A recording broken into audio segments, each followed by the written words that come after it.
been a while. Welcome to Carthritis episode 11, I believe.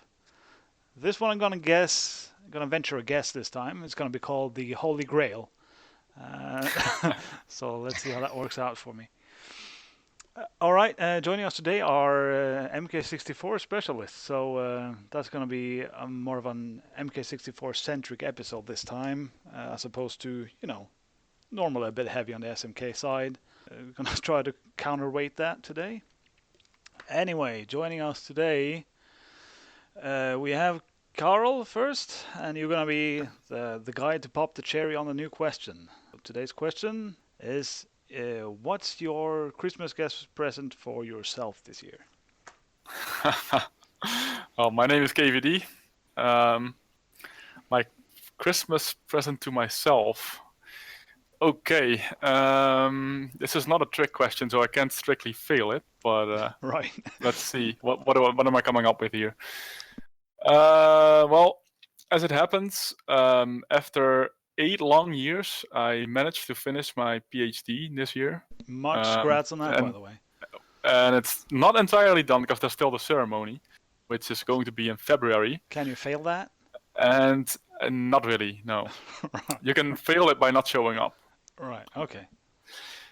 So my Christmas present would be that, and actually my present to myself for defending the PhD, which is in February, is joining the NTSC Championships in March in Monroe, the SMK NTSC Championships, the first edition. So bought plane tickets this weekend, and I'm going there together with Martin van Haasteren, the second-ranked Dutch player. So looking forward to that.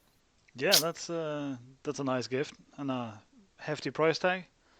It was all right, a couple of $100, but Martin spent days, if not weeks, plowing through search engines to find the cheapest flights possible. So much thanks to Martin for keeping the flights within budget. All right, cool. That was cheap, right? Yeah. That was below 1,000, so it's nice. Yeah, good man. I'm Matthias, known as MR or MK64MR, and my Christmas 31 MR. yeah, we will explain that a bit later. Our official nickname for Matthias, but yeah, continue. Yeah, I won't use that for myself. So yeah, Matthias here, and the Christmas present for myself, obviously, card related, would be the 32 out of 32 world record shortcut. Oh, so this is happening. This is about cards, so I have I have to say it. I've been working on it for quite a while, on and off, because I wasn't always very close to it. But yeah, since a few weeks, I'm trying hard again and hopefully achieve it. Around Christmas, that would be wonderful. But I mean, okay, so you're saying if you get 31 in like next week, you will wait until Christmas to go for 32? I would go for 32 until Christmas. Or what do you mean? But then it's not a Christmas present. Come on, man. Why not? So early Christmas present. Yeah, it's too early. It's early? Yeah, okay. Then I will just play off stream, hoard it a few days, and then reveal it just for you, Zoki. Okay. Maybe I have a surprise then for you as well. It's the Sami way. Oh, all right. Really? And yeah, I hope we will have good MK64 championships again next year, because the last couple of years were a bit of a struggle to get more players, or to keep the core of players we had in the previous years. And I think we will touch on that later in the show. Sure. And I hope that we will have a good championship again, because that's one main reason I still play the game, because of meeting the people and talking with them again. Yeah, that's a fair point. To me, that's the reason I even care about SMK. It's because the people, not the gaming itself anymore. Oh yeah, I would have long stopped SMK if it wasn't for the CDM every year. Yeah, right. Same for me, yeah. All right, next up, I guess it's me, Sargoth, or, Marius, I guess. Marius? There's a jingle there somewhere. Marius talks about Marius! Okay. I am sorry. Money juice talks. Jesus, whatever. Zargabis. Pissed off.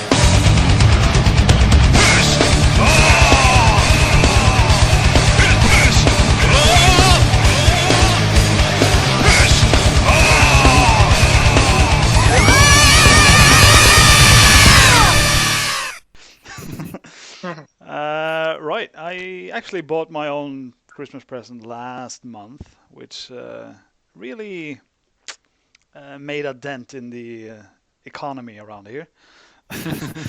So I went ahead and got concert tickets for next year's events. Happened upon two bands that I kind of need to see, which are Metallica and Arion. And yeah, for those two concerts, I ended up spending 700 euros. Yikes. Which is a bit Wow. north of your standard concert fee. Yes. Is that excluding flights to the Netherlands? Oh yeah, excluding everything. That's Ooh. just for the VIP tickets. Right. So, And Metallica is in Oslo? no, it's in Trondheim. Oh, nice. I think I even asked you like offhand because I have one extra ticket for Metallica. If we do the Gallopagin trip, then we could actually go to the show. Yeah, I wouldn't say no to that, obviously. I have yet to see them as well, but they are coming to Amsterdam, but the tickets were gone in 5 seconds. Yeah, so. I think that's how we ended up talking about this previously. Because yeah, All right. they did go by fast, but I just flunked out all the cash. I guess, what's it called? Cartmantia said it again, I forgot about it. Right. God damn that Cartmantia. Right, so that's yeah. So I kind of don't get my present until even later than Carol, or maybe later than Matthias. We don't know yet. Hopefully, for Matthias. Right. Yeah, hopefully. Yeah, it's Zorn here. So this year I had an early. Just at the end of last month, I went to Cuba with some of my friends. It was the best Christmas present ever. We were there for less than 2 weeks, and it was very nice. At first, we thought, you think of Cuba, you think it's a poor country, and you think, okay, for us, we're gonna go there, we're gonna be like kings, we're gonna spend no money.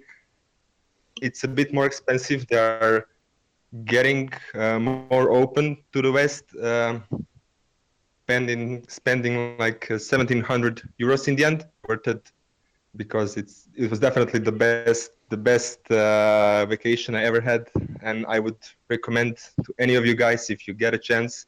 I think in 10 years they will just be run over by Americans. Yeah, so That goes Just- for everyone, right? everyone, but especially there, because it's an amazing place, because I mean, you go there and you feel like you stepped 100 years back. Yeah.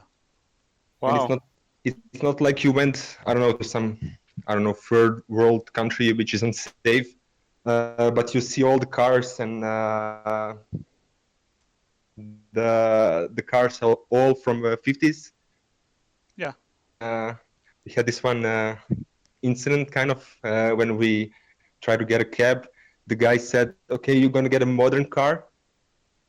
The day after, when we came, it was an 85, the car from 85.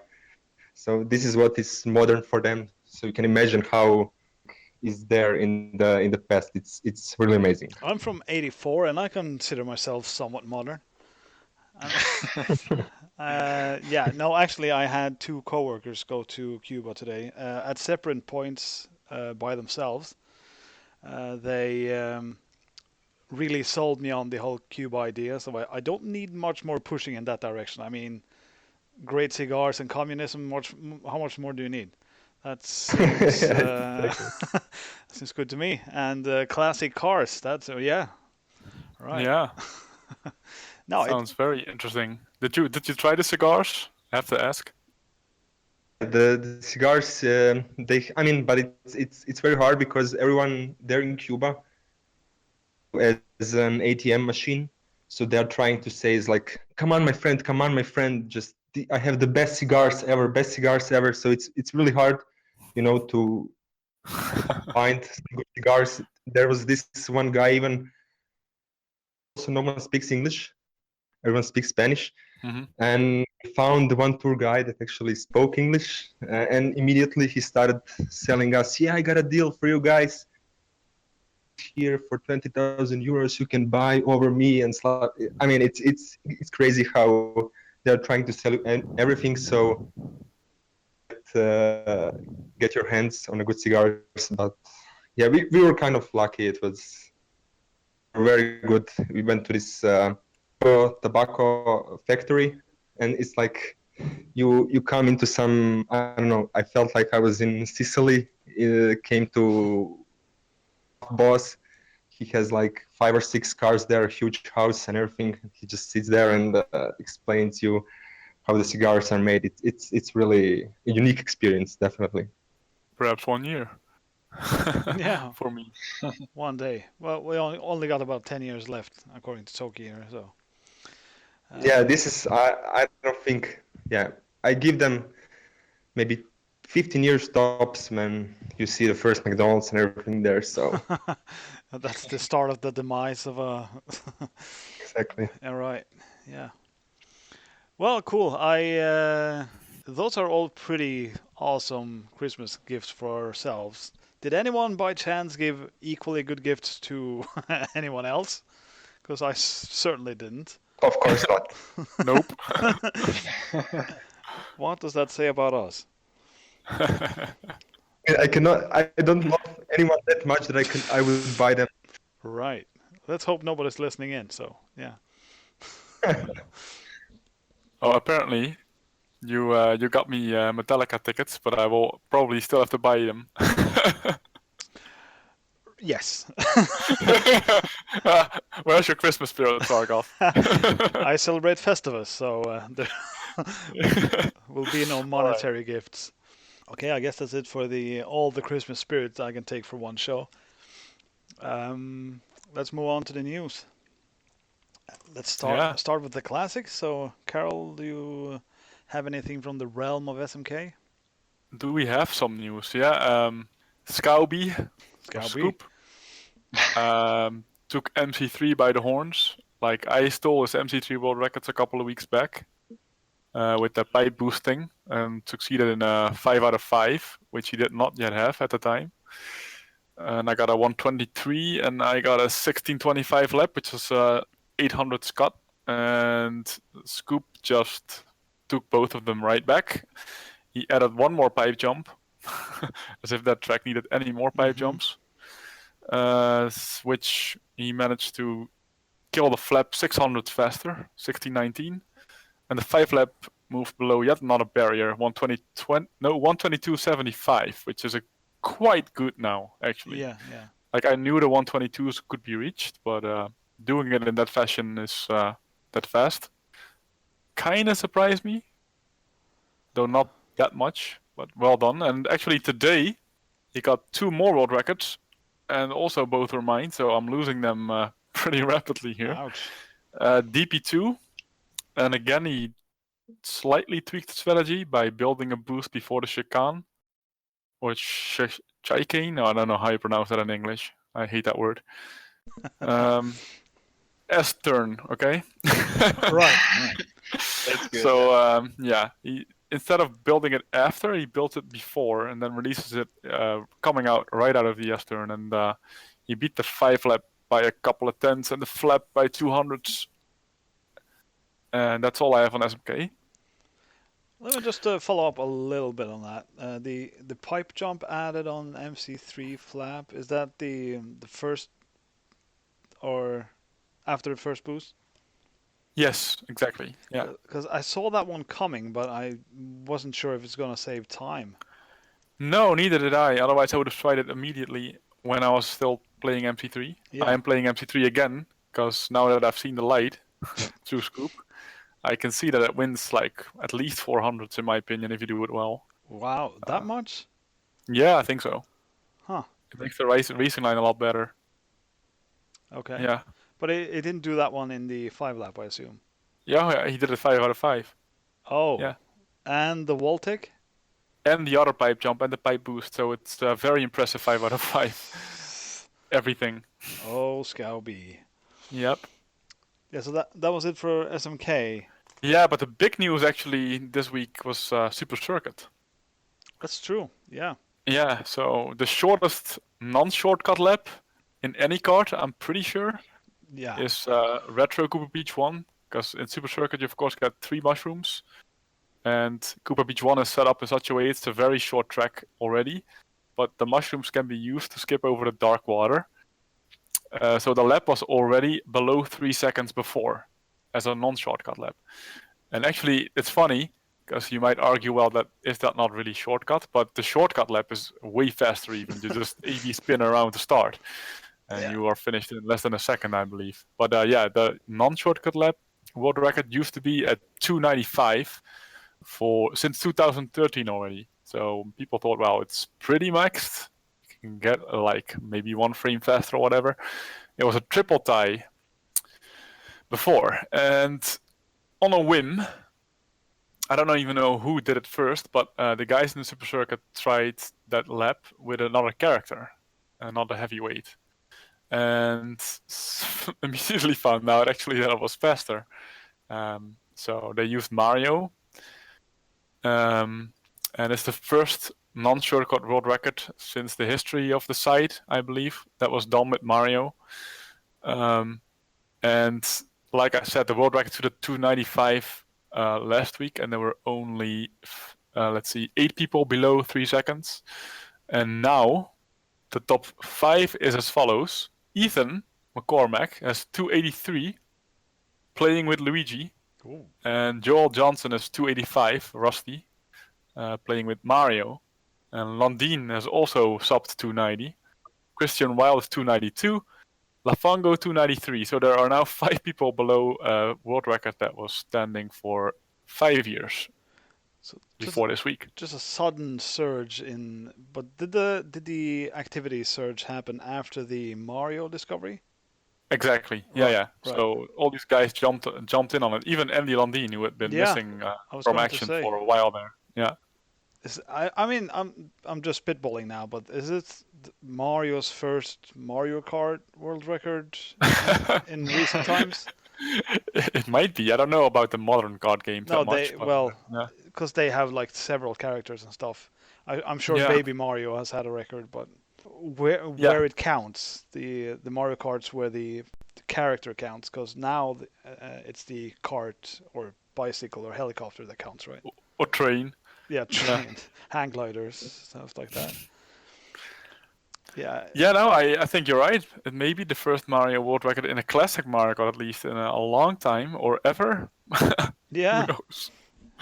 Yeah. Actually, there was a time that, like back when Infinite Boost was discovered on SMK, the NTSC version had Mario as the world record strat for a little bit. That's true. Yeah, that's like 10 years ago, and it got banned. So. Yeah, and it got obsoleted by the fact that actually it turned out that DK Bowser was faster anyway, also with Infinite Boost. So. Okay. I guess moving on to MK64 then. Yeah. I believe the floor is yours, Matthias. Yeah, I didn't prepare for news, but yeah, I can tell you the activity on world records from the last few weeks. Sure. Yeah. Yeah, because it was, yeah, as usual, it was a bit silent in late summer, early autumn, fall, and then things, yeah, got heated up again a bit. First to note, I think, is that Zoki did a massive cut on DKJP flap, so Donkey Kong's Jungle Parkway, where he lowered the record from 42.18 to 07. So a big cut of 1100s in one run. But that was in September, so that just cemented his number 1 position on that flap. And then we had a lot of shortcut stuff by Abney and surprisingly myself, because I after some months of inactivity or very low activity, I came back to play the game frequently again, and that all had to do with a secret Triforce meet, we called it, which happened in the Netherlands. Right. Right. I think Zoki came up with that name. Zoki, correct me if I'm wrong. No, of course, it was VHA's idea. Oh, it was VAJ. Okay, so props to VAJ. And yeah, we had a little meet for a weekend there. And VAJ as always liked to play shortcuts, and he did we had a setup with several TVs and we're playing at the same time. But he started on Rainbow Road and did the spiral jump, the hard shortcut, and then handed me the controller. Or later we switched controllers, and then I tried to move on the fast lap. And eventually I beat Abney's world record. So we set up a combo, a relay world record at that meet. Of course, it didn't count officially. By the way, this is how VAJ operates. When he discovers that he cannot beat someone's record, calls the other guy and says, "You gotta do it. You gotta do it." Yeah. So, when, for example, way back, I mean, it was in 2009. I held the BB flap record, world record, and he was like, always talked like, me and VAJ, we are equal. We are equal. He couldn't beat it.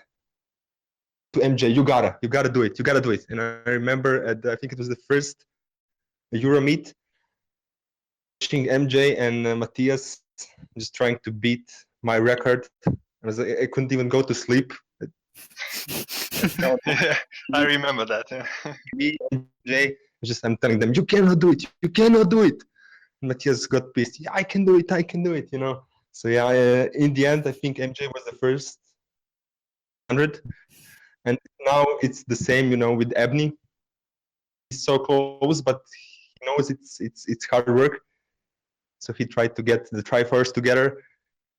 But I think his idea, and yeah, just to beat Abney in some way. So he did it in his own way. Yeah. So he definitely inspired me to keep playing that track, Rainbow Road. Although I'm normally not a shortcut player. But you know, Rainbow Road has a lot of normal driving after the shortcut, which is very early. So I had some battle with Abney there, and yeah, surprisingly for many, maybe I came out on top, although it's shortcut. But yeah, I'm still holding the two records there: shortcut, 3-lap, and flap. And the first time for me, I have the double shortcut record and keep it. So that was nice and was motivating me again to play more frequently. And yeah, usually in this time in winter, I tend to play more than in summer. I think that goes for most of us. You know, when it's darker outside and you have more time in the house than outside. And in November, Dan took the Yoshi Valley 3-lap record for 5 days until I got it back. And then I made a decision to return to DKJP, to Donkey Kong Jungle Parkway again, after a long time, maybe half a year. I didn't play that track. As you know, I got beaten there by Dan and also by Zoki on the way to achieve the 32. And on a session where I actually tried a fast lap record, fast lap attempts, I switched to 3 laps whenever I felt the lap is not perfect. And after very, very slow opening lap, I just clutched the run and did my best lap 2, best lap 3 personally, and took Dan's world record to get that 3 lap, which was holding me off the 32 early in the year. So that was obviously a huge motivation boost for me. And then 2 days later, on November 22nd, I tied Dan's Mario Raceway flap with an additional MT, which allows to gain a few hundreds. So yeah, I got that one and went to 31. Dan also did that MT, right? Already. Yes, he did it for the 63, I think. Yes. Yeah. But earlier when we didn't have it, was very hard for me and I struggled a bit. Mm-hmm. So Dan had the edge on this track. But yeah, thanks to the MT, I came back in and could compete better. I got one more quick question. Yeah. Who discovered that MT actually? I think it was Dan, but then he said he's not able to do it consistently. And then he saw me doing it in my first or second session pretty well, and then demotivated him quite a lot, I think. Yeah. But yeah, in the end, he was also able to do it. It just took him more time. Yeah, I got also one question about. I've seen the last corner. I've seen that the card can stick to the ground, which looks and probably is a bit faster. Yes. Is that random or? Because I noticed that it was not in your current world record and it wasn't in Dan's either. I think it happens quite rarely, at least for me. So it's very hard to go for it. I usually only went for it when the run was lost. When I saw them going through the pipe and only having one turn left. When I saw that I'm quite far behind the ghost, then I went for it because it's very borderline to lose the complete run because you slow down and always or often have a full stop there if you don't get the stick to the ground effect. So it's quite risky, and also because you don't get it much often, it's quite hard to control. You have less practice to do it, so even if you get it, you're likely to mess up and have a wide line and don't get the maximum out of it. I see, but you can only go for it if you choose to go for it. Is that correct? Yes. Like by using a different trajectory, right? Yeah, slightly. Yeah. Okay, it's interesting. I didn't know that. Yeah. And if you do go for it, it's like just for my for full disclosure, is like 10% success rate, 5%. What are we talking about here? Rather 5%, I would say. Yeah, oh yeah, that's very low. Yeah. That's Matthias percentages. Other people percentages are probably 10 times lower or something like that. So. I don't know about Dan because he has been better on this track in particular. I believe we have a new guest. Yeah, speaking of. Oh, good.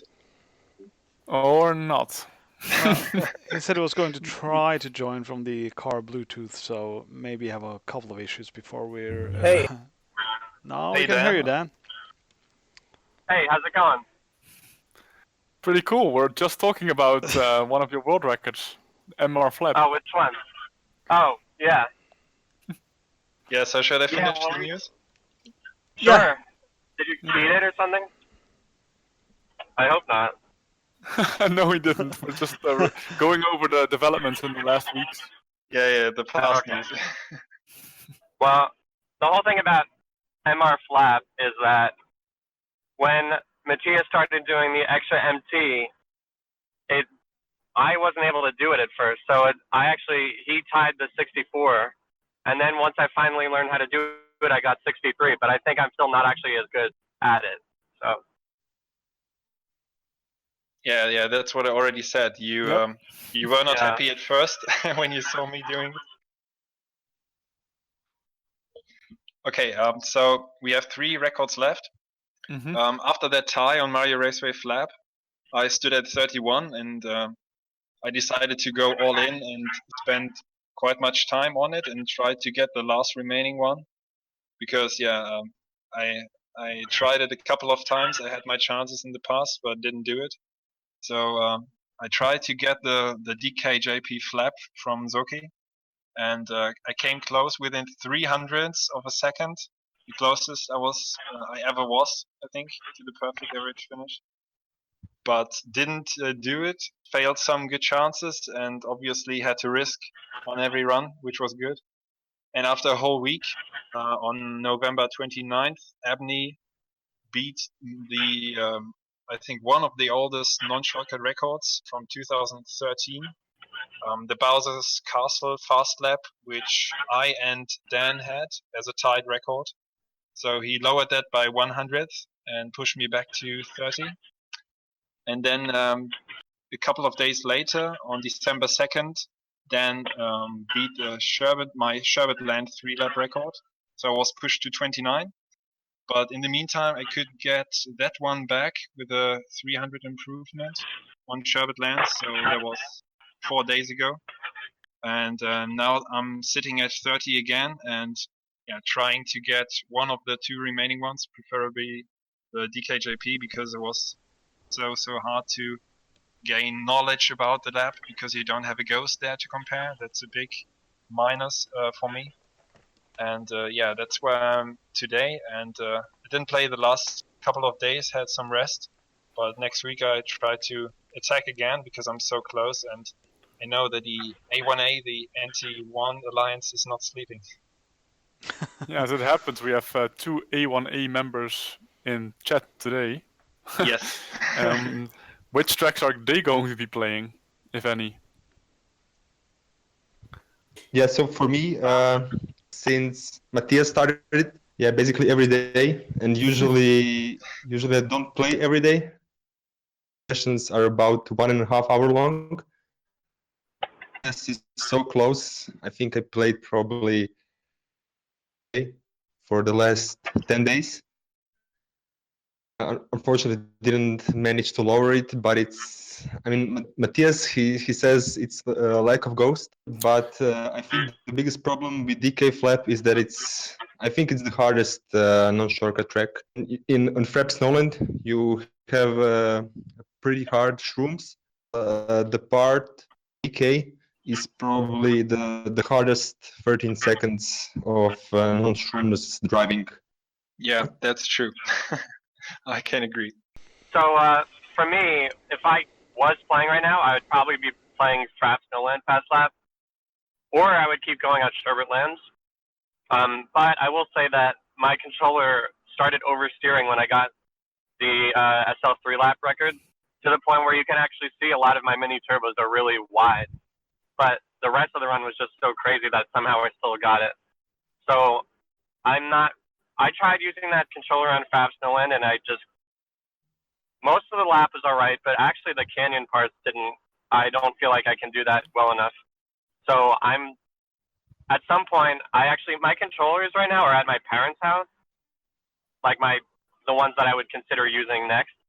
Mm-hmm. So until I go back there, I was trying out some actually really good controllers, because interestingly enough, I kart using pretty bad controllers, which most people I guess don't, and Matthias probably would never do that. But Yes. so I started trying to kart on a good controller the other day, and I actually was playing NTSC just so that I could like completely not care about my lap times and be depressed when I see that they're really slow, like in PAL.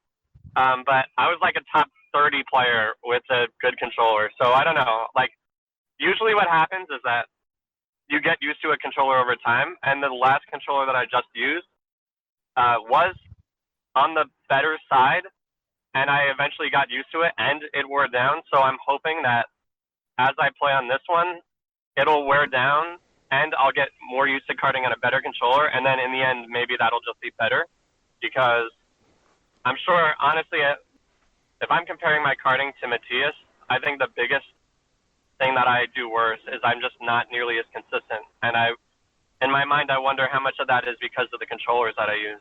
I mean, I think that it just makes sense for me to try a better one, honestly, but I might not be able to get used to it. And I also, unfortunately, means that I probably won't be competing for any records in the extremely near future, but we'll have to see. I mean, December is also a busy month for me, as most of them are busy months, but I mean, I'm a band teacher, and, I have my concert, my middle school band concert is this Wednesday, and I have a lot of other things going on, so it'll be up to Abney, probably, and Zoran, hopefully. But also, I should mention that, and I don't know if Matthias even knew this, but the Mumu Farm Fast Lap record holder, Thomas, I don't know how to say his middle name, Thomas Jordet Larsen, or TJL. Yeah. We have a Norwegian in chat. Yeah. Yeah, well, his actual name is Thomas Jordet Larsen. Wow. Yeah. Exactly. So, yeah, he actually, at least for a little bit, was trying to get Mumu Farm Fast, actually both records back. You can see he put times in the 2018 site. He hit, I think, a 126.23 on the 3-lap, and also a 27.88 on the fast lap. Whoa. Which, yeah, for like one session. So I don't know. I mean, I honestly think our best chance at this point right now is if either Abney or TJL gets the Mumu Farm record. And so Abney has been streaming it every night. He's he was doing Moo Farm 3 Fast Lap, and now he's doing the 3 lap, and he hasn't gotten it yet, but he definitely could get it. So we'll have to see if he can, if either one of them can get that. Honestly, that would be another one I would try. I think it would be, not that I enjoy Moo Farm, but I think that Matthias doesn't. So just from a logic standpoint, if the A1A is trying to play to stop Matthias, then Moo Farm or something like Frapsville and Fast Lap would be like the kind of track that you would use to want to stop him because there's no ghosts, or it's just really difficult driving and the RNG element with the moles. Just to bring this back to Matthias, how are you, Moo Farm? How are you feeling about that track nowadays?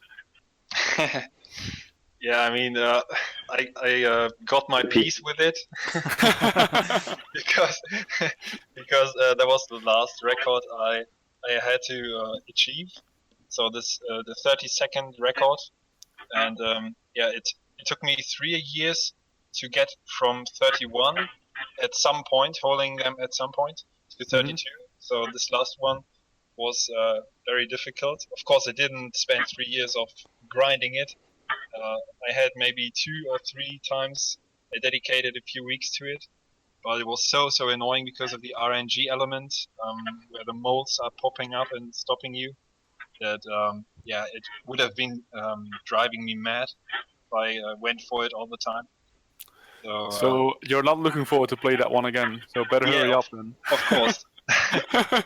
So it was basically the plan of A1A, just to play the Moo Farm. And once I got DK Flap, I also wanted to try the Moo Farm. I have to stop for some time, go back to Moo Farm and try to get into the 70s. Matthias got so close. I have to play the DK Flap now. But otherwise, yeah, we would go for the Moo Farm Flap because the problem is with the Moo Farm, but it's pretty maxed out. It's in my opinion, it's much harder, but it's not as nearly as maxed out as Moo Farm. So record on Moo Farm, an absolute nightmare for Matthias. Yeah. I mean, you have a ghost on Moo Farm, so I know better what to change, how to steer, and what to do. That's the big issue on DKJP, that I have to watch back my runs where I had a good start or where I felt it was good, and then manually look at the timer and see how good it was actually. So that's a big difficulty on DKJP.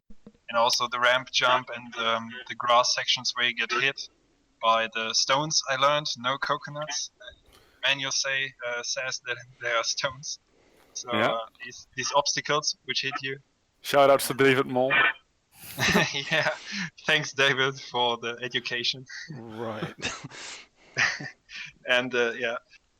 So DKJP offers a lot more difficulties, but Moo Farm has the molds, and that's one big hurdle you have to master very hard. Yeah, you know, I would say as far as track difficulty that I think DKJP is actually more difficult, but I also think that, and this is just for me, the other aspect of Moo Farm that's really, really annoying is the elevation of the ground. The track is constantly changing, you know, going up, going down, not always flat ground. And in Mario Kart 64, the ground can interrupt a lot of your movements. Sometimes it will prevent you from using your mushroom. Sometimes it will prevent you from charging a mini turbo. So for me, even though I can agree that DKJP is actually harder, I think that for me at least, it's more frustrating to fail a run because of your ground interaction on Moo Farm. And I think that that's one of the really underrated or overlooked parts about that track that's really, really difficult is, you know, especially if you're doing the fast lap, trying to get the perfect first shroom on Moo Farm fast lap is so difficult because when you're, you know, basically sloping up toward the hill, and when you fire the shroom, the angle your cart is at, you don't really know what angle it's going to be at when you fire the shroom. So it's just very, very inconsistent, you know. I've noticed the same thing actually coming into play in DKJP watching Matthias' stream, like the MT going down the hill towards the bridge. Sometimes you miss it because you lose traction with the ground, right? That's a tough one. Yes. And imagine Yeah. that happens all the time on Mumu Farm. Right, yeah. Not just Yeah, that, on, it's on DK also- flap, for example, on the beginning, on this part before the jump, you have to do the MTs also, like on the side, and it's also I miss that MTs almost 50% of the time, because I mean you can get them, but if you want to do them really fast, it's very hard. There's so many complexities to this game. Like, I believe it's either the third or the fourth. I think it's the third mini turbo in the lap for DKJP. There's a section when you're trying to get this mini turbo on the edge of the track where the road meets the grass, and where if you try to do your mini turbo at a certain part on the track, it literally will not work because of the slope of the ground. So like when you're karting, you like not only are you just trying to execute all these things, but you have to notice like little details of the track, like where I can and can't do my mini turbos, and your spacing at that part of the lap has to depend on where you're actually going to be able to get the mini turbo. And I haven't done that much DK fast lap, but it seems like trying to get that extra fourth mini turbo in the beginning does also have a lot to do with your angle relative to the track. And anytime you're doing a really tight turn, which is what you're doing going up the ramp, it's always really difficult to work your smoke up to orange to try to charge a mini turbo. So yeah, there's just so many hard things about DK fast lap and just DKJP in general that, you know, make it a really difficult course. And I think even though Matthias beat the 3-lap world record, it's still, I believe, the second least optimized 3-lap behind Mumu Farm, if you're just looking at the overall best split. Yeah. Yeah, I don't think that both DK records, none of them is optimized at all. But it's because of it's so hard, you cannot get even close to what you think you can drive. Yeah, I think Zoki, your fast lap is quite good, but yeah, of course, as A1A member, you have to say, it's far away from optimized. But I also think that there's a difference between, and we've talked about this before, but, you know, when you're talking about what world records are really strong, there's really two aspects that you can look at. And one of them is how actually optimized it is. So how close the world record is to being the maximum possible time that a human can achieve, or the lowest possible time. And then there's the aspect of how difficult is it to achieve what you're doing. So I think, like Zoran's trying to say, DKJP Fast Lap might be the least optimized world record for Fast Lap, or one of the least optimized as far as the time you could possibly achieve. If you look at how difficult it is to actually do it, it's maybe the hardest, or definitely one of the hardest to achieve. Yeah, I've had this discussion in SMK as well quite a few times, and I ended up concluding that I think the best way to look at it is going from scratch, like how long would it take the best player in the world to get this time? And that's basically the measure for how strong a world record is, in my opinion. And then both aspects come into play, obviously. Right. Wow, there's a lot I gotta catch up on here. So, first off, I gotta say, Dan, it's a damn shame that you're getting rid of your Sherbetland 3-lap controller, because the controller sort of reached cult status with me because of how that video looks. That's crazy. Yeah, the screenshots from it are mind blowing. Oh yeah, I know. Well, I know I made that my forum avatar now, and even though it's like really small, it's a great sequence of pictures, and yeah, I don't know, it's great, and you know, you can lose world records, but still, like, the memory of getting, you know, that was still probably the craziest 3-lap run I've ever done, just as far as like how many times I should have failed. Right, exactly. And in my head, that's partly due to the somewhat faulty controller. So that controller is legendary. That's just how it works. Also, I wanted to draw sort of a parallel between the A1A crew and the HAB trio. So this is sort of the same thing happening, except the Hab trio didn't try to prevent MJ from getting average finish 1, but they just tried to get world records and compete for lowest average finish. So the A1A is, so how many members are there, would you say? First was Thomas because the idea just came because you said it was actually to get more world record, but the situation looked so bad. Kind of, I think, needed motivation. That's the idea, because for example now, me, Dan, and Ebony, we talk about it, and I'm as when I get the world record, when gets it, so it gives us motivation to fight against Matthias, who is incredibly talented. Remember, it was Thomas, because his world record was kind of our guidance. I still believe it's probably the best world record on the site. I think VAJ and Jamie joined with some of the world records. Recruit MJ, but he didn't want to do anything with this, partially because he was the champion for so long. Then when Matthias came, he was so motivated, and it was really hard, because I remember in the early years, everyone talked about MJ like he was some kind of a god, he would never be beaten. People said that top 3 would never be changed and everything like that.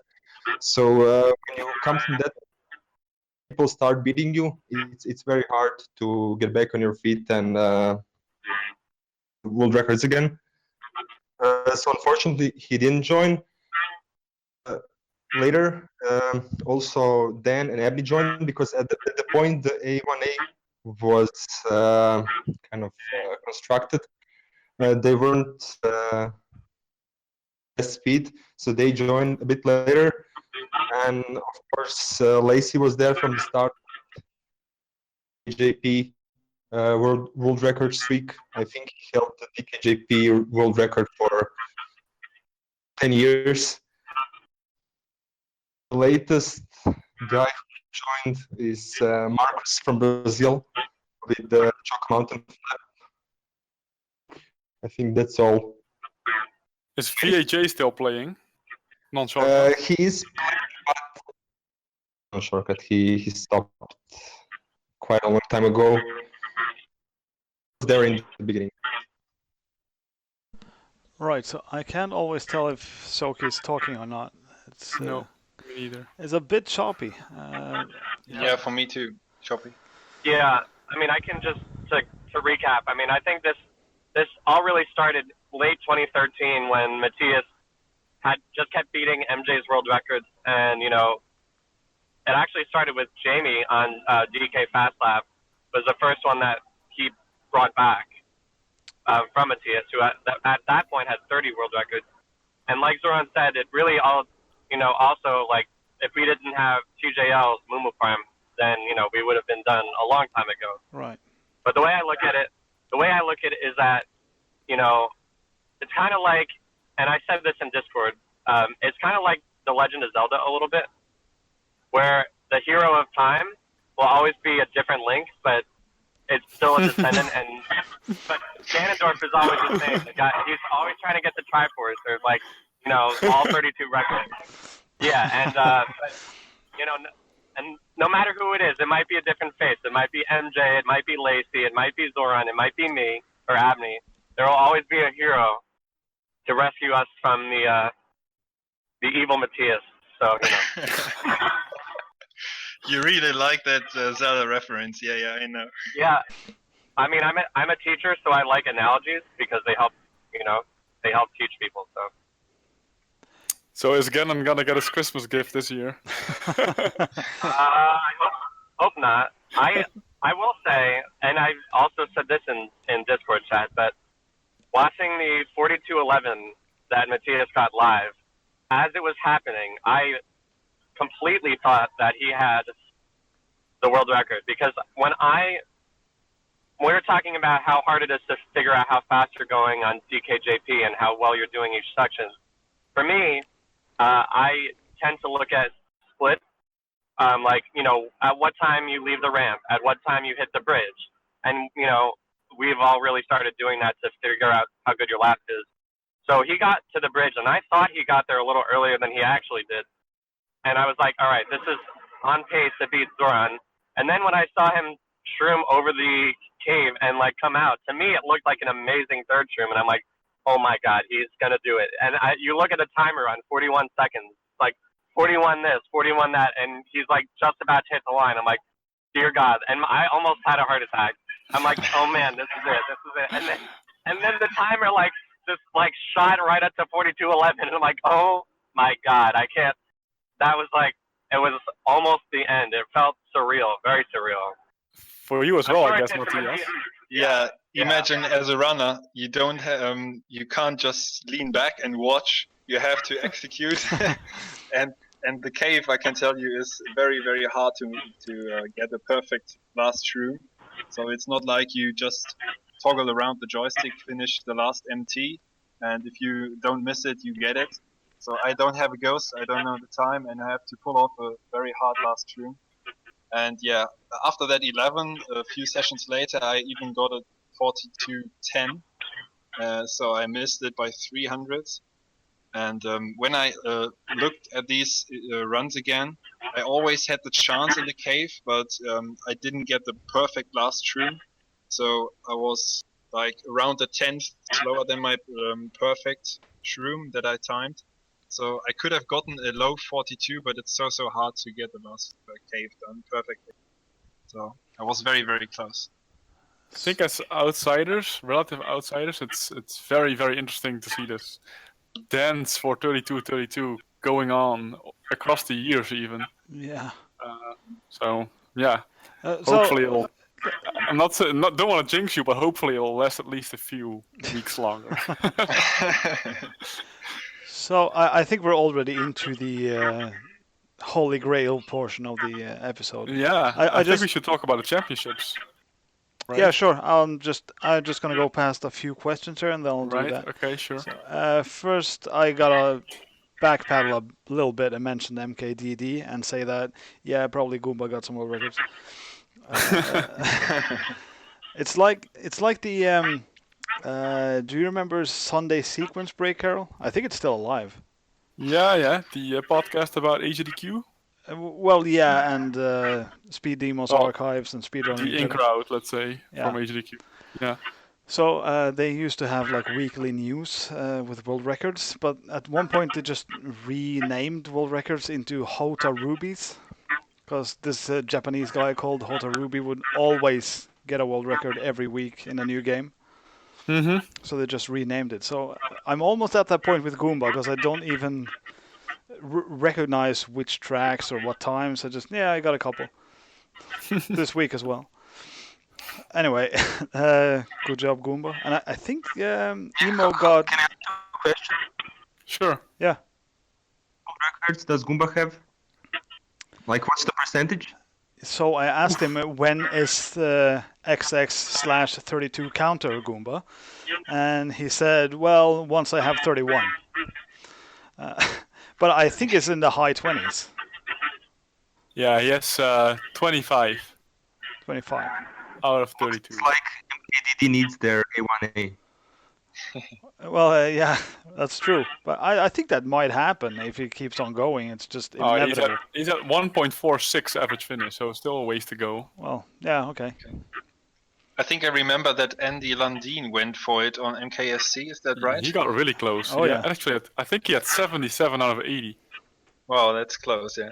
But lately, there's young blood that arrived in Super Circuit, like Rusty, for example, who have been putting way more hours into it this year. So I think that moment might be gone, actually. Yeah, and that's a perfect point I want to touch on. So, Matthias, when one sec, because I want to see how many Matthias Andy has. Yeah, 67 now. So he already lost 10 in 1 year. That's demotivating.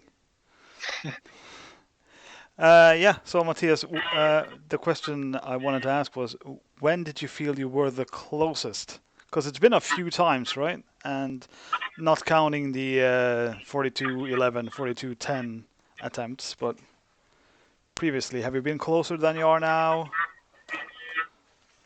No, I don't think so, because when I didn't have Mumu Farm Flap, which happened in late 2015, the first time I was at 31, and then in early 16 again, I never had a clue how to improve my time on Mumu Farm because I did something wrong on the first shroom, and it took me very long to figure that out. And of course, I had to grind it, play this disgusting track for me, and force myself to do it. It's not easy. Like you can easily give up because it's no fun to play it, Sure. and fun is the main motivation for me to play this game.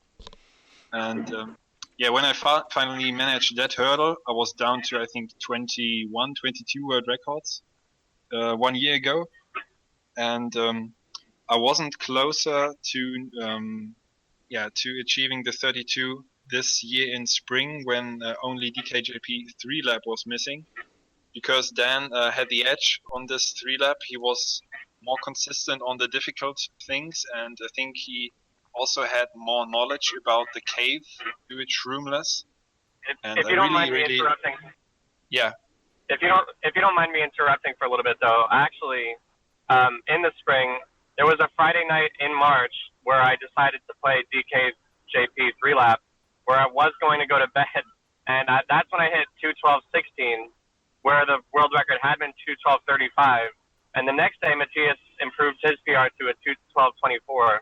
So in a way, for me, I look at that like at least then he was closer than he is right now. Maybe not closer than he was when he hit the 42:11, but that was a very scary moment there because, and I actually thought also that day that I thought you were going to get 32 on that day because you were improving to 24.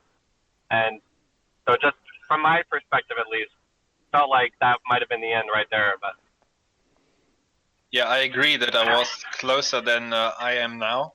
But what I wanted to say is the 3 lap caused so much trouble for me because under pressure I start to grab the controller really tight, so with a lot of pressure, so that my thumb is not slipping off and that I have all my fingers where they have to be, to press the buttons. So that's a natural thing I can't avoid. And when I had these 3 lap attempts at 31 this spring and arrived at lap 3 or on lap 3 at the cave, the last few meters without a shroom where you have to really push the buttons a lot, where you have to mash A and the jump button R button, it was not doable for me under such pressure. My hands were not cramping but really stiff, not loose enough to do it. So I felt a couple of chances I had there were just gone because I couldn't relax enough. And this is an advantage for the fast lap that I can shroom there, and it's less stressful for me, for my hands to do it. But the chance at 31 a couple of days ago is gone by now, so I have to create another one, and that's why I'm more motivated to go for it again and again, because I feel it's physically less challenging for me.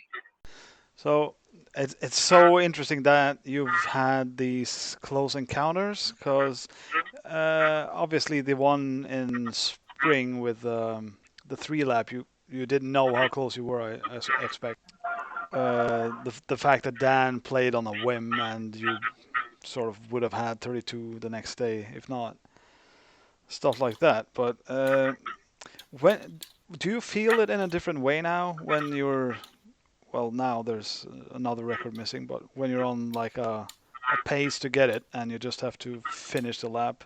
Now it happens to be the Donkey Kong flap, so I guess it's the cave is a bitch, huh? Yes, it is. With the shroom, it's less a bitch, but right. It's still very, very hard. Yeah. So is the cave even with the shroom? Is it an exact science for the angle, the number of jumps, stuff like that? Do you have like a concrete plan going in? Yeah, I mean, I think I don't have an exact spot where I look at. Maybe other people use light dots on the ground or a light in the background. But for me, it's just getting the exact angle at the entrance every time, and then start jumping into a slide when the slope starts. So when there's no flat ground anymore, and then try to shroom immediately and hop up where the mountain, the hill gets steeper and steeper. And from then on, I just hope and I pray that I come through, because if you go a bit wide, the run is lost anyway. So you have to risk really. And if you go too tight, there's a part where the hill is too steep and you tumble down. Right. That's exactly what happened a couple of times when I had a chance to get the record. But you have to risk there every time. So it's really difficult, but easier personally for me than on the 3-lap when you have no shroom. Yeah, fair enough. It's a completely different. Matthias was saying, so the only spot I also have is when you're entering the cave. Pray because, and this is why I say it's so hard. If you're just one pixel to the left, you stumble and the run is completely over. You don't have any chances. And if you go just a bit wide, you lose 2 tenths in an instant. So Matthias mentioned he was on the world record pace for a few times. Me. But the chance that you will get that perfect last shroom, I think, is as you would get the ground on my lap. I think it's about the same. I will say for me that the 3-lap or the third shroom on that fast lap is my most hated shroom in the entire game, because you get there so infrequently anyway, and you're not racing a ghost when you do it unless you set one up, and it's so difficult, and you can lose so much time on it very easily. So Yeah. Fair So enough. that's all, guys. I mean, there must be some secret you don't tell. I'm hearing it, right? Yeah, there is no secret, unfortunately. No secret. Trust me that if I knew any secrets on that third shroom, then I would have that world record. I would play the crap out of it. Okay. Was it ever tasked, DKJP? I mean, there's just Weatherton who does tasks for MK64, I suppose. Still. Yeah, no, he I don't believe he's done a non-shortcut time trial task with that. No. All right. Okay. He's only done it really for a couple tracks. Yeah, Freed also did a couple, I think. Yeah. But yeah, maybe not relevant anymore. I think he would get around 4207. With the task, yeah. Seems about right. Sure. No, is this one of the flaps where if you task it, it could go down like half a second? Couple of tenths probably. Probably, it's probably true. Yeah. I actually think that one spot that, like the shroom spots on DKJP are still like, you know, so the evolution of the shroom strategies on that track used to be that we would do 2 mushrooms after we landed from the jump over the grass, but then Lacey changed it a couple years ago to shroom before the bridge part. Yeah. But once he unveiled that, we were thinking about possibly shrooming over the grass in the beginning, and then clipping the wall, and then doing the jump. And a task that honestly might be the fastest thing actually. So that might send the lap down a lot more, conceivably. I don't think I understood the shroom spot you're talking about. So the beginning of the lap, right? Yeah. You're basically doing mini turbos on the edge of the road and the grass. And you at one point you go underneath the pillars, but there's a whole bunch of grass that you can actually cut off if you use the mushroom there. Oh, I see. And then if you use the mushroom and then clipped the wall so that it turned you around really fast at the end, then I think actually that shroom spot would probably be better than the current second shroom. Right, that is interesting. But that Give Matthias an idea. that can be tested with a ghost as well, right? Because you can have a ghost up until that part. Yeah, you can't test that. Yeah, exactly. You can't test that against a ghost. You can't test anything you do in the grass on DKJP, you cannot test against a ghost. So Zoki, don't worry, I won't try that shroom spot. It's not humanly good. Not humanly good. Okay. Yeah, I mean not good to try for humans. It's TAS level. Not well. It's not yet. Well, we'll see down the line. Anyway, Matthias, one relevant question I guess I owe everyone to ask you. What is beyond 32? Beyond 32 is 33. Right. Okay. Next question is no. No. So yeah, it has been a big goal since a long time, but I was on and off because it was very hard to achieve, and I tried to enjoy the game and play some other categories and so on. So I would definitely go on with that in case I get 32. Because I really like the community and I won't just attend the meets and not play at all. But certainly I would play less than I'm doing now. That's very intense what I'm doing. I couldn't keep that up for several months. But yeah, I would maybe touch a few more NTSC records I don't have, and I don't know how many shortcuts records I would attack because I'm not motivated at most of them if it doesn't involve much driving. So NTSC would be definitely something to go for, like legendary old records, for example, Choco Mountain from Troy Allman, that stands for more than 10 years. Oh, right. It hasn't been beaten in that system. And maybe the speedrun categories. I've held the no skips record recently at the beginning of the year for a few days, I think. And would be nice to have a battle with Ebony there. Sure. But mostly I enjoy in this game to play time trials and tracks with no luck involved, so no major RNG. So that's always what demotivates me for speedruns, to have to wait for item luck and so on. But I will definitely stick around and play something which is fun for me. So to go for some unties in non-short. Oh yes. Yeah. I was I was asked a lot on the recent streams. What happens if you hit 32? And yeah, a frequent answer was that I still have some tied records I could untie. I was a bit reserved on these answers because it involves playing Ruben Farm again. So maybe I wouldn't start with that one. So I would go for some other ties. But yeah, that's also a small goal on the side, but I see it as like icing on the cake. It's not the major thing after 32 because 32 is the main goal for me. But basically, you're going to be sticking to MK64 for the foreseeable future. Yeah, after such a long time in this community, I won't leave for sure. Right. Yeah, I think that's not a great idea. I mean, you should try maybe some other cards. Yeah, what's wrong with ties? We all need to have ties, right? If you don't have ties, you can't. There we go.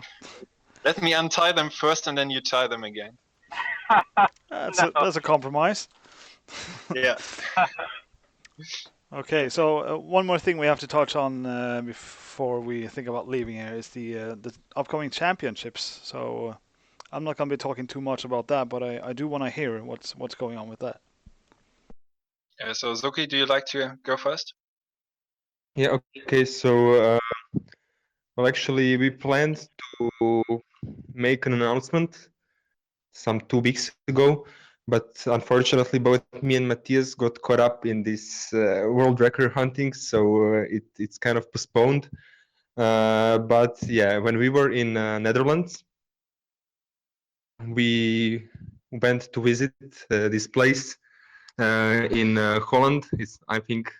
I don't remember the city name. Alphen aan de Rijn. Shout out to Alphen. Yeah, we went there to visit the place and to check it out. The arena where people gather and play different games looked really nice. Liked it. The people there seem very good, and I think it's a place for the next year's meet. And also, we kind of had same place for years in Germany. So I think this house was it was the first, but I don't know. Later you got a feeling it's just it's not great. And then we tried to switch the location last year, a bit too far. So I think this year it's since it's in Holland, it should be close for everyone. We're not alone. We can show other people what we do and maybe try something else. So I think this will be a great opportunity for everyone to come and. Yeah, I'm sorry you cut out a little bit there, Zoki, but you were saying the esports game arena in Alphen. Yes, exactly. So place looked very good, and there is a lot of people there who Sure. play games, and so the atmosphere not just like 10 of us doing cards all the time. It's you can hang out with other people and try other games. There is middle of the city, so yeah, it looks pretty nice for me. I'm very happy. I maybe other people will enjoy it as well. Are those your car keys, Dan? That's like Yeah, a. sorry, I just got out of my car. Just got home, so. Welcome home. Them keys were jingling. All right. Anyway, yeah. So the Esport Game Arena is where we had the SMK Championship this year, and Yeah. I really liked that place. So I loved it when I was there. I hated it when I left because everything was a bit rough for a couple of days. But thinking back, that was a great venue. And no, I don't play MK64 anymore. But if there's a championship in Alphen, I'm likely to pop in for sure. That's just a great venue and a great city to have stuff like that, events like that. And which we are thinking of doing is cutting back a bit on the tournaments because previous years the schedule was so packed. You just basically just sleep and play. So it was a bit too much. So this year we decided to reconstruct it. Have I don't know, Matthias, correct me on this one, but half of the tournaments that we used to have. I think, Yeah, we try to have 4 instead of 7. have enough time to do other stuff as well, and maybe try some other games and hang out with different people. So it will be great championships this year. Hopefully, Dan can finally come back. Yeah, I would really like to. Yeah, so the idea behind it is to pull in players from maybe different cards who like to meet some people of MK64 of the scene and haven't been attending such a meet yet. We had that in the past when the meet was in Germany, like we had Andreas and Richard Carlson from the MKDD scene or community. So there was a small crossover or overlapping of the communities. And I think KVD, you, and also a few other SMK people showed interest and haven't attended yet. So to have it in the Netherlands and in a venue which has been proven to be a good one for such events is a wise choice for the future. And we'll try it once and see how it goes. Hopefully, increase the number of people who come. And I think the biggest plus of this year's meet will be we get VJ back. Yes, he was missing, and I think a lot of us were quite sad he wasn't there. So Dan, how are your chances? Can you say something about it? Well, I mean, I really would like to go, and it depends every year on really my job situation, I guess. This is, I lost a job 3 years ago, which is why, that summer things were up in the air, and the one I currently have has actually gotten a lot better. So I think that, just thinking ahead towards next year, I think I should be able to go and, anticipate myself probably staying in this job now. Really, that was like the question mark for me, because I wouldn't want to spend a lot of money going overseas, if I wasn't sure if I was going to keep my job or whatever. Yeah, so I certainly, it's not that I didn't like the Euromeet. I had a blast at the Euromeet. For me, mostly because, I love, I was there for time trials and carding, and in particular, actually, VAJ, I would imagine is a huge missing presence from the meet, because when the one year I went, we would stay up carding till like 7 or 8 in the morning because he's just so passionate about the game. It's awesome. Yeah, you stayed in your time zone and he just kept awake all the time. Yeah. He does that actually at meetings, Vash. He just plays all night. Yeah, he doesn't think about the next day. Until he passes out, yeah. Well, I think his thing is that he just has such a passion for the game, but Yeah, I he can does. see why, like, and not that I want to, we would want to delve too much into it, but like, I know sometimes he battles with, depression or other things. And I honestly wouldn't be shocked if card contributed to it, because, you put so much effort into a game and then you feel like you're not improving, or, you're not as good as you used to be. And it's, or whatever, like for me, I've had that, the feeling like, I've been now second place in the world for almost a half year, 2.5 years. And I'm probably further away from Matthias now than I was at least 2 years ago, and it's like, how much effort do you have to put in, and are you ever really going to be able to be the best? Because, no one wants to settle for second. So I think Carol can answer this one. Really? No, maybe that's below the belt. I don't know. Nah. Not anymore. I wish I was second now. No, I mean, well, your second is a bit different. It's for the championships, I suppose. Yeah, but I'm not getting silver medals anymore. No, that's true. Yeah, you demoted yourself. Exactly. Right. All right. Well, that was my shots fired for this episode.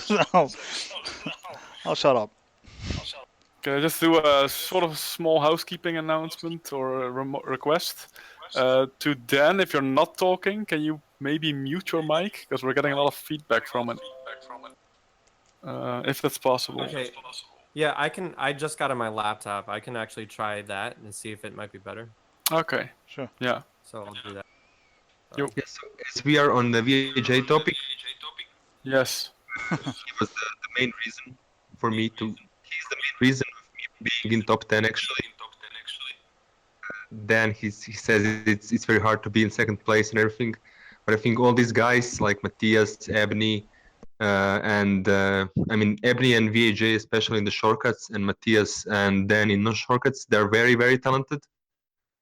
How you measure it actually in card is the consistency. So I feel like I have the same speed, but they get 10, So this is, I think for me, it's how you see the talent. I think actually that I'm probably the least talented guy in the top 10, because you see it when we do the one tries. Me, even Lacey and guys like that. So even Lacey shots. More shots fired. Okay. Even the old man. All right. What, over 40 now? So it's bad. And but with VAJ, it's actually the reason that I kind of stopped playing in 2014 is because I was so close to VAJ. Time, for example, when I started playing with VAJ back in the old days on MSN, and he would always say like, we send like these Excels between each others.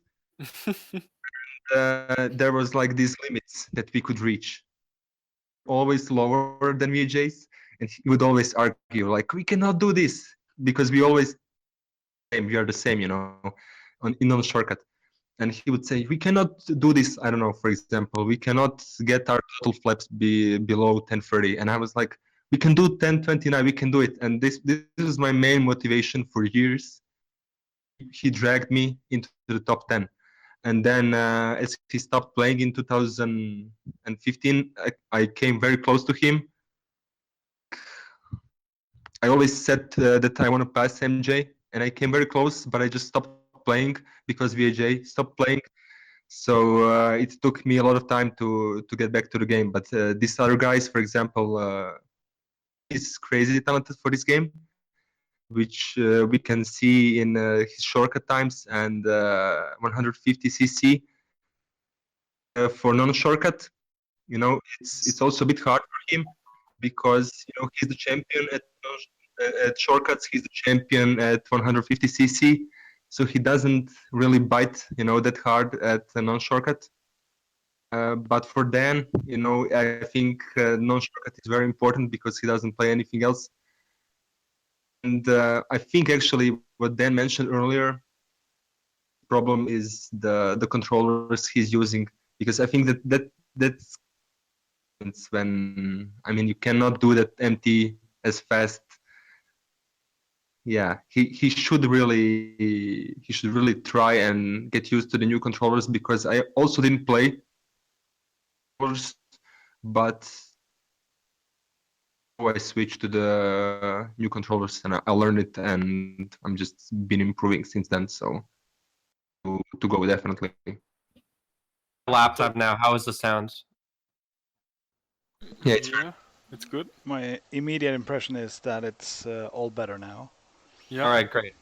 Yeah, so it's not just the controllers though. I also hold controller, unlike anyone else in the top. Yeah, that as well. It's totally crazy. I don't know how you do it. So I don't know. It's just I'm not really sure exactly. It's hard when you have a complete different approach to something. With someone else, wondering if your approach is really what's killing you or not. But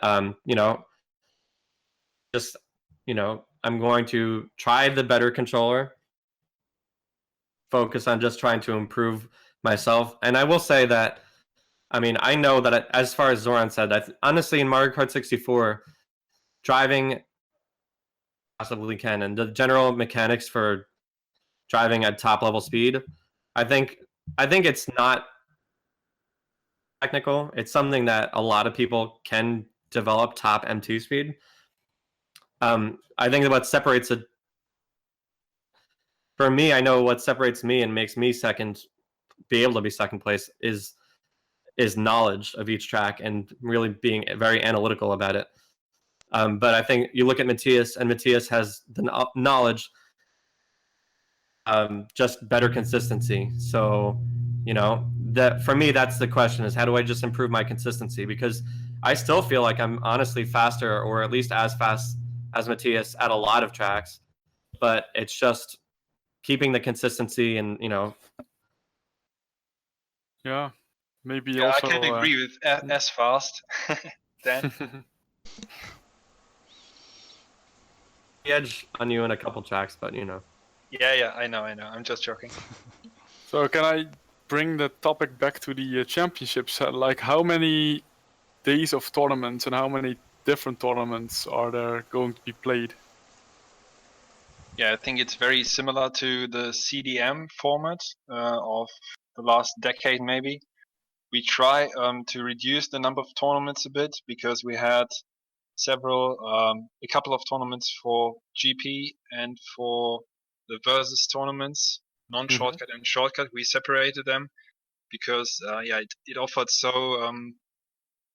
such a variation of play and how the tracks went, because you have almost on every track you have a shortcut. 11 of 16 is a lot, so we didn't want to ban them, but have separate tournaments in the past, and that led to many tournaments in total, like 7 for 5 days. Yeah, that's sometimes tough. we had short tournaments, but 2 on the same day, just quite a lot. We managed to do that without being crazy and playing 24 hours because the number of people was lower than, for example, at the CDM. So we never had more than 15 people playing at the same time. And next year we try to have one time trial tournament, maybe a second one on the side, but a small one, because we are mainly time trial players. And so the classic one tries and maybe a last man standing with sudden death or elimination after each track. And then only have one GP tournament, preferably the shortcut one, because it offers a better possibility to pull off all the shortcuts. Well, that's interesting. I'm actually surprised to hear that, but I think it makes sense in a way. Yeah, we like to keep shortcuts in a tournament, and GP is the mode of the game which runs more smoothly, so you can execute them better, and you have a more stable frame rate to pull them off. And then we would do the versus 4-player tournament non-shortcut style, like for example at the Virginia meet. And we still think about including battle mode because we don't have many experts for it, and I think the majority doesn't care much about this mode. It's quite crazy in 4-player mode, very chaotic, and we are not sure yet what to do there on this mode. But yeah, we try to have one big tournament per day. I gotta say, all of that sounds pretty spot on. Yeah.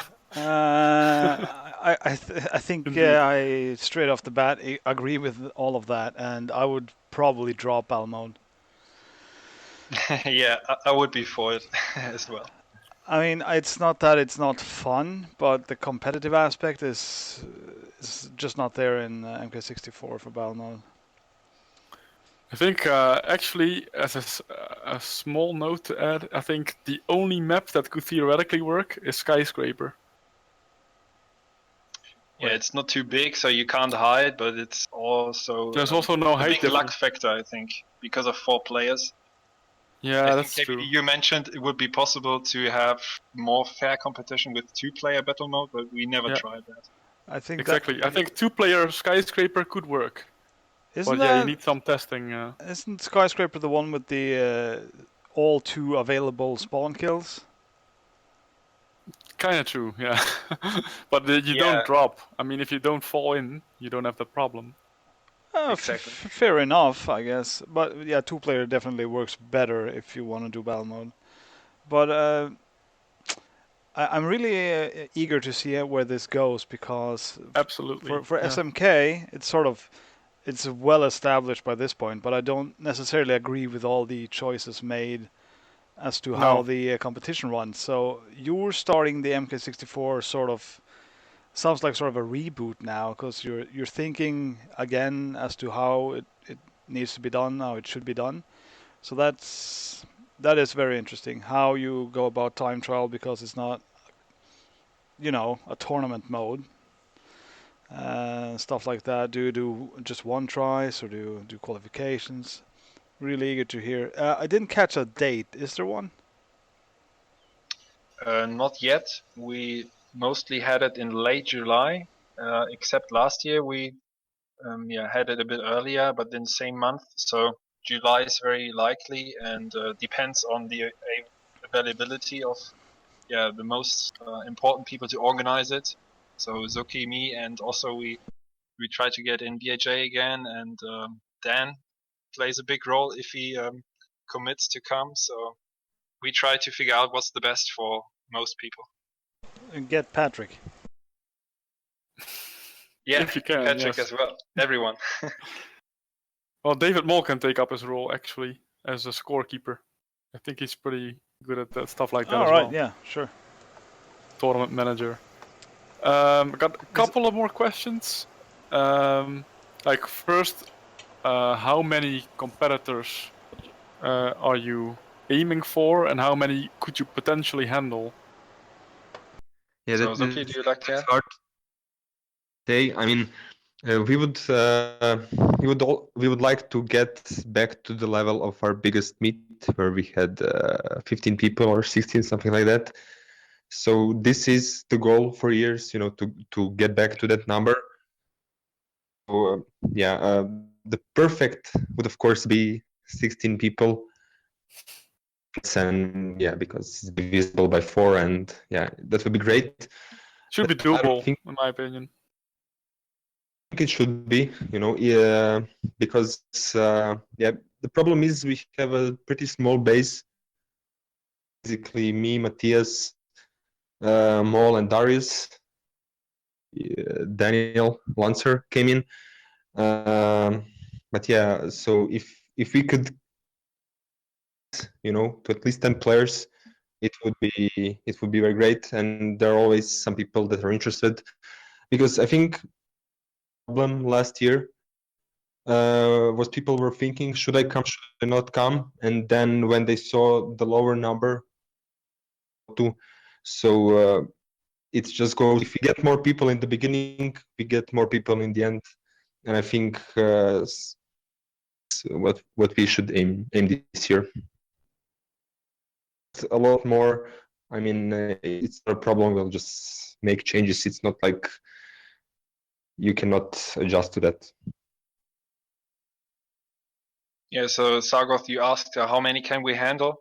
I think the event, the location in Alphen is quite big, so we could handle a lot theoretically. Well, sure. And of course, if we see more interest of, I would like to say, outsiders or people from other card communities whatsoever, then we could discuss how we can handle it. How did the CDM went? How did you handle like 50 people? Were there any issues and so on? So I think we have some info already to look back at. So it's nice that in this location there was already a big tournament last year or this year, 18. Yeah.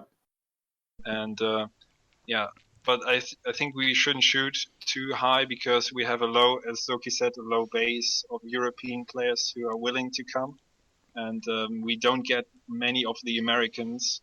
That's the biggest problem, to have one meet of the world and get them all in, because it's so far. I'm gonna ask Dan a little bit about how feasible it is to get some of the big American players, like yourself included, but also maybe Ebony or Mark Jones, or what are the odds one of those guys would be joining you? I mean, I think you're not going to get Mark Jones regardless, because he has a kid, and I know even for the Virginia meet now, he doesn't come to the whole thing. He only comes to part of it. I'm not really. I honestly think that like he was kind of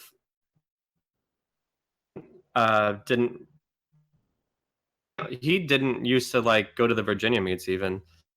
So I think he's warmed up to coming to meets, and like he's certainly gone to a lot more. We even met up in I think it was Maryland for a little bit to do a charity event a few weeks ago, and to actually a few of us are meeting up in January. So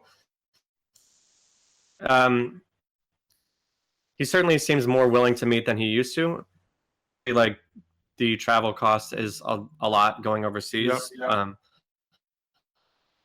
Ron was offering cash prizes, one modes, and if Abney didn't go then go if there wasn't, or even if there still was, I don't know. I would certainly love for him to go, and Well, mention that the Grand Prix 2-player tournament is shortcut. Yeah, well, actually, that's a good point. He probably prefer that. So, I'm not sure. What about Frankie? To be found. I don't know where he disappeared. Frankie, yeah. He's going through some stuff, so yeah. I honestly, I don't think that than me or maybe Abney. I'm sure anyone would want to go, but it's just I know when Matthias came to the Virginia meet, he mentioned that if he came back to America, he would want to make more of it than just going to a meet. He would want to do other things, and I'm pretty sure that would want to go for more than just kart. Oh, absolutely. Yeah. That's what I'm doing too. Like I mentioned in the beginning of the episode, that I'm going to the Monroe NTSC Championships in Louisiana in March. But of course, we're also doing other stuff after and before. Yeah, so I mean, What I actually did you would have to when I ask. went for the first time in the US meet, I just went to visit a couple of places and stayed for an extra week. But yeah, as for the Virginia meet, plus in America is that they have this beautiful house from Andrew Weatherton. And I mean, this guy, he's just, I don't think without him, it is massive as it is today. Because I mean, he provides his house for people for entire week. And I think that's a great thing for him to be able to do that. And big thanks to him for doing this. That American meet wouldn't be much bigger than our meets in Europe or Wellington. So I don't know, Dan, if you already said it because you for me, but yeah, this would be the same for me. If I ever go to the Virginia meet again, I would combine it with other trips in the US, because yeah, it's so much money you have to spend and afford a long ride, a long flight. I mean, that only a kart meet is not enough. Unfortunately, it's too far. Let me just put someone on blast while I'm at it. So I agree with the notion that when you invest that much time and money, you should get more than just the tournament. So meet some people, see some places. That's yeah, absolutely. So I spent 1 year in Ireland, and I figured, well, since I'm going to be staying here, I may as well meet some of the locals. And I realized I lived less than an hour's drive away from William Lacey. So I went about trying to set up a meeting, just like have a cup of coffee, whatever. I think I spent 3 months trying to make it work, and in the end, he just said, "Nah, let's not." So that was a bit of a downer for me. I don't know how I got into his bad on his bad side like that, but probably random. But if you are going to visit people in ways like that, it doesn't always pan out. So make sure you get to see the scenery at least. Drop by Norway. That's my suggestion.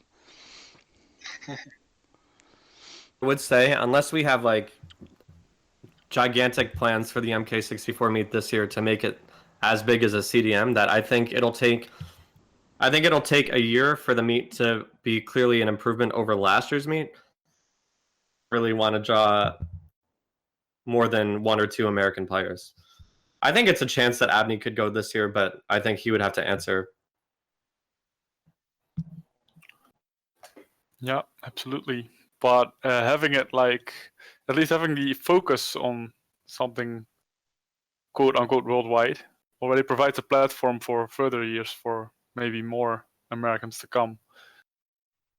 These ideas were in the works, so Yeah.